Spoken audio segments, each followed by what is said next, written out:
করব। অসকালটেশন আমরা 4টা এরিয়াতেই করব। প্রথম হচ্ছে আমরা অ্যাপেক্স বিটটাকে লোকেট করে নিব, তারপর পেশেন্টকে বলবো লেফট সাইডে তাকাতে, আর আমরা থামটাকে রাখবো হচ্ছে ইয়ের উপর, ক্যারোটিড আর্টারির উপর।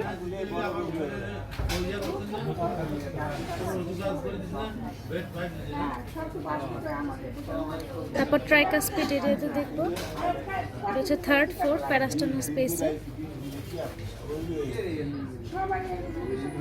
তারপর দেখবো এদিকে 2nd ইন্টারকোস্টাল স্পেসে পালমোনারি এরিয়াতে। তারপর রাইট সাইডে 2nd intercostal space aortic area. আমরা এখানে দেখলাম first and second normal heart sound is audible and no added sound. Murmur দেখার জন্য আমরা বেলটা ইউজ করব। তারপর আবার অ্যাপেক্স বিটটাকে লোকেট করে নেব, আর এদিকে ক্যারোটিড আর্টারি এটাকে ধরবো থাম দিয়ে, আর পেশেন্টকে বলবো লেফট ল্যাটারাল পজিশনে যেতে।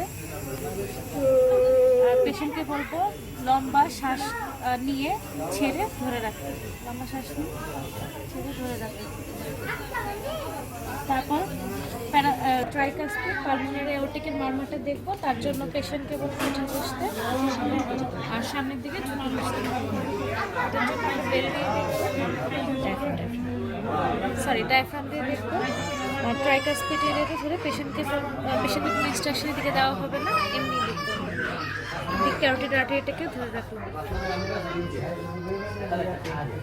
তারপর পালমোনারি এরিয়াতে পেশেন্টকে বলবো যে লম্বা শ্বাস নিতে, শ্বাস নিয়ে ধরে রাখতে। এবার অ্যাওর্টিক এরিয়াতে পেশেন্টকে বলবো লম্বা শ্বাস নিয়ে ছেড়ে তারপর ধরে রাখতে।